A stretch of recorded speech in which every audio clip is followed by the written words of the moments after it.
Welcome back, my friends. My name's Gareth. This is Tech Check. Over the last 6 to 12 months, guys, I've been reaching out to the community, asking you guys, is there any PCs out there that you're having problems with, and could I have a look free of charge for you? This week's no different. So a recent subscriber has reached out to me and said his son's gaming PC, albeit a very nice one, is basically not performing as it should. I asked what the underlying issues were, and he said there's nothing major, but there's a few noises, the temperatures are quite warm, could I have a look for it? I said absolutely no problem at all. He did advise that he built it himself, it does run, it does turn on, and his son loves it. So I said no problem at all, let's have a look at it and let's do some investigation. So I thought I'd bring you guys along for the ride. So the first thing, guys, I do whenever I bring a computer back here or one's delivered into me is I like to hook up some power and I like to turn it on just to make sure that everything is working, or we get an accurate reflection of what the actual customer has described to me. So let's plug some power in. There we go. And I've already noticed there's a slight wobble going on here. I think we've got something wrong with the feet.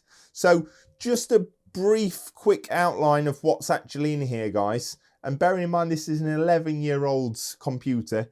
It's a 3950X, that's a 16 core 32 threaded CPU.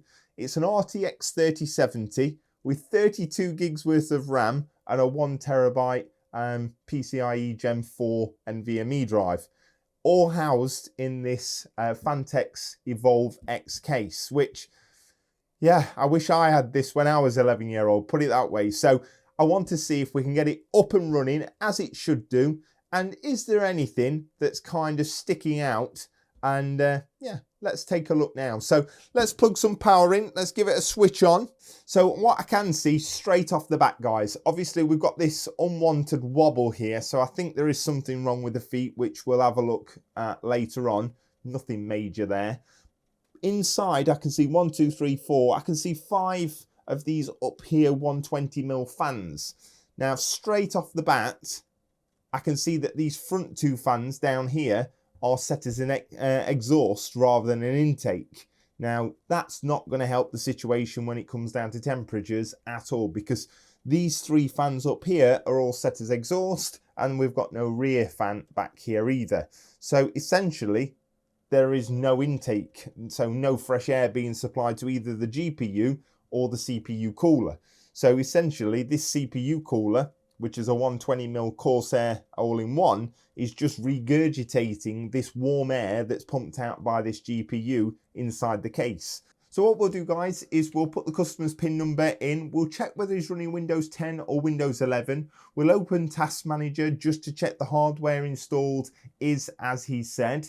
We can check a few things in there. We may be able to notice a few things. We'll check that everything is being configured correctly. And then what we'll do is we'll run a couple of benchmarks in terms of the CPU just to have a look at what these temperatures are like. So I can also see that at the back here, there is one, and it's the wrong screw, but there is one screw which is holding this power supply in, this RM850 power supply. And there is a really horrible rattle. It's not this side panel, it's not the top panel. It may have something to do with this fan or this radiator, this all-in-one 120 cooler up here as well. So we need to have a look at that. So anyway, enough of me babbling. Let's get into here. Let's get the PIN number entered and let's take a closer look. Oh, he's running Windows 11. Cool, okay. So he's already done the updates. Let's have a look in Task Manager. So yeah, he's running AMD Ryzen 9 3950X. So a stonker of a CPU here, guys. 16 core 32 thread, which is absolutely insane.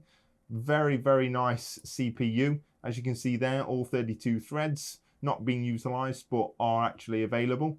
In our memory, we've got 32 gigs worth of RAM. I can see here that all 4 DIMMs are being used, but we are running at 2133, which indicates XMP has not been turned on in the BIOS. So we can see a significant increase in terms of performance if we actually turn that on.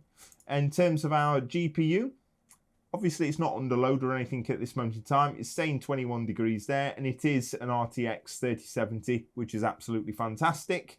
And then we've got one drive in the system, which is this 980 1TB NVMe as well. So not bad for an 11-year-old's gaming system. I know quite a lot of people that would chew someone's arm and leg off to have this sat on their desk. Let's download Cine-bench R23.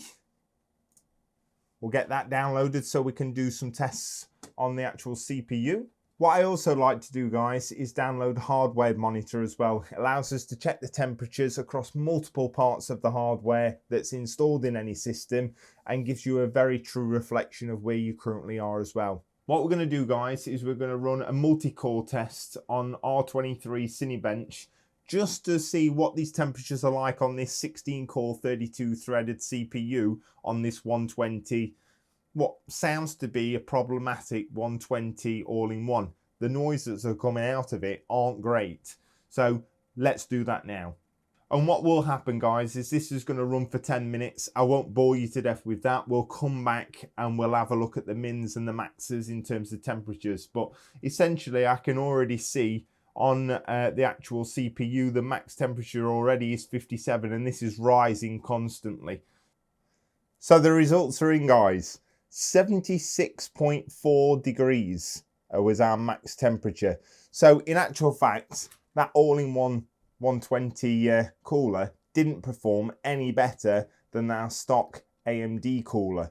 So granted, it may be a little better when we get some air intake into the actual system, but there is a horrible grinding, knocking noise which is coming from the pump on this all-in-one cooler here. So personally, I think the better solution here is to remove this 120 cooler, put a stock AMD cooler on it, and then remove the fan off of the actual 120 and put it as a rear exhaust fan, therefore having two exhausts at the top, an exhaust at the back, and two intake at the front.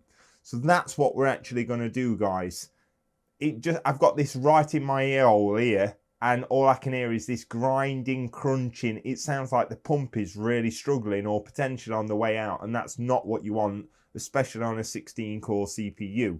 So what we're going to do, now we've got a baseline which is here, we are going to turn the system off, take the panel off, give it an absolute once over with regards to cleaning it out because it's filthy dirty. We're going to take the CPU cooler off, we're going to put this one on, and then we're going to rerun the tests with that actual cooler on and see if having the two intake fans at the front with this cooler does the trick. Oh dear, it's crusty in here. Very crusty. In fact, it's minging. Oh dear, yeah, that's not too pretty. Oh. The knocking noise might have had something to do with regards to this not being secured to the top of the case properly. RM850 here with two missing screws up here. I don't know whether you've just heard that, but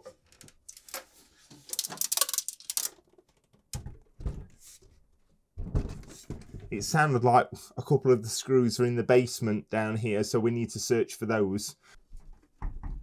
These two fans up here are set as exhaust and not intake. And unfortunately, these three fans up top here are absolutely caked up, and the radiator fin stack is blocked to high heaven. So that could be another culprit. I don't know whether to actually just see if we can clean all this up first before we actually make any radical changes with regards to the cooling, because missing screws on the actual PSU, fans the wrong way round, filthy, stinking dirty. The actual all-in-one 120 cooler is not actually, well, it's not screwed to the actual case. It's just kind of got one screw in it, holding it in place. It is very, very warm though up here. So yeah, let's take off the back panel, let's take off the front panel, and let's get cleaning. So taking off this front panel, guys, very straightforward. Just pull it forward and that will remove the front panel. Then we can remove the filter. And it's not that dirty, to be honest, because it's not set as an intake, so it's not pulling air through, it's exhausting air onto it. So it's not the best, but it ain't the dirtiest. That then reveals our two 120mm fans. So the first area of attack here is I can see that, okay, so each one of these fans has only got 2 screws in, holding it into place as well. So we need to tackle turning these actually around the correct way and then ensuring that all 4 screws holding them in place removes any unwanted noise or rattle as well. Right, there we go. Within the space of 2 minutes, we've got 2 fans which are now intaking air, which is really, really good. Right, let's take off this top panel up here. Let's have a look at what mess we're going to find up there. Oh, these 2 clips are already broke as well. Okay, there's your clip that shouldn't come off and another clip that shouldn't come off. I think this case has seen slightly better days, which is a shame because it's quite an expensive case. So as you can see, guys, we've got this radiator which is here and it's not secured into place at all. And I know why. Same as the fans, they're not in either. It's because of this case here. They've not took this top part off. And as we said previously, I heard some noise. And the reason why I heard that noise was because none of the fans are connected. They're only connected via 2 of the screws. So they're wobbling and rattling around. Right, so after a few minutes, guys, again, not done perfectly by any stretch of the imagination, but it's 10 times better than what they previously were. What we're going to do now is we're going to attach the screws holding all 4 sides of each fan in place. There we are. So we've now got our fans back installed correctly, nice and secure. They're not going to be coming anywhere or anything like that. So it should be a little bit quieter as well. Right, next step, guys, is we're going to take our radiator, which is located here. Sorry, I've just had it secured in the bottom of the actual case itself. We need to remove this particular fan here. We need to then, well, give this radiator a good blowing through. So I'm going to remove this off of the actual radiator, and then I'm going to clean this radiator and this fan, and then we're going to secure it back in place where it should be, utilising the 4 screws at the top. There we go. And then once the fan's actually removed, you can start to see why this radiator is absolutely filthy dirty. So we'll go ahead and we'll clean that now. Right, that's much, much better. So we can go ahead now, guys, and set our fan on top of our cooler, and we can put the 4 screws back in place. What we want to do now, guys, is we want to go ahead and we want to install our 120mm radiator onto this bracket like so, utilising 4 screws so we don't have a nasty rattle and a horrible noise as well. So we'll go ahead and do that now. There we have it, guys. So we've now got our 2 fans installed here. We've got our 120 all-in-one with 4 screws secured in place. So what we can do now is we can go ahead and put the 2 screws back in on the back to hold the plate in place, and then the 2 front screws to hold the plate in place as well. So essentially, guys, we've got our 2 120s at the top as exhausts. We've got our 120 all-in-one as an exhaust, and we've got our 2 fans at the front as intakes, which nicely give us some nice clean air, which is fine. A couple of other things I've noticed. I can see these 2 motherboard screws which are missing out of the motherboard up here as well. So essentially, nothing holding our motherboard into position. So potential chance of a short here. I can also see that we've got a screw missing for our GPU. Again, this is a £800-900 graphics card, guys. We need to make sure that in order to eliminate sag, because as you can see here, the movement in this card is not obviously amazingly bad, but it could be better by just securing it in place at the top up here as well. So already guys, you can start to see that it's a damn sight better with all the cables not running directly all the way across here into where the 24 pin is, which is really, really good. The USB 3's neither in nor there. That's absolutely fine. We've got our front I/O, our HD audio. What we do need to get is, I don't think I've got one of them. I've got one here. So I'm going to use one of these screws here just to hold our power supply. Well, we need two for our power supply, which is there. Then I'm going to use one more to hold our graphics card in. That looks okay, or better than what it did, which is good. Then we've got our tubes. Much, much cleaner, much, much better. So in terms of the power supply, guys, we've got two missing screws here. So we'll plug this one in here. And then we'll also put another one in at the bottom down here. That means our power supply is nice and secure in place. The only last thing we've got to do, guys, and I won't let this leave without doing it, is we have our motherboard which is flopping around because we haven't got the right screws in place. So I'm going to go ahead now and find two motherboard screws for this gentleman so that we can secure that motherboard in place as well. We've found two of the correct motherboard screws as well, guys. Make sure that when you are using these screws, guys, they are the correct ones, because they should be these ones here. Makes good use and good connections with the grounding pins on the motherboard and stops any shorts. So we'll get these ones in. And there we have it, guys. So we've now got our motherboard firmly in position. It ain't coming up or going anywhere, which is much, much better. Let's turn it around. Let's get the panels back on. Let's hook it back up and let's do another quick test. Woohoo! There we go. So essentially, guys, nothing majorly difficult here. It was just swapping the two front fans around, making sure that they were intake and not exhaust. Making sure that we had 4 screws in those in front 2 intake fans as well, plus 4 screws in the top 2 exhaust fans.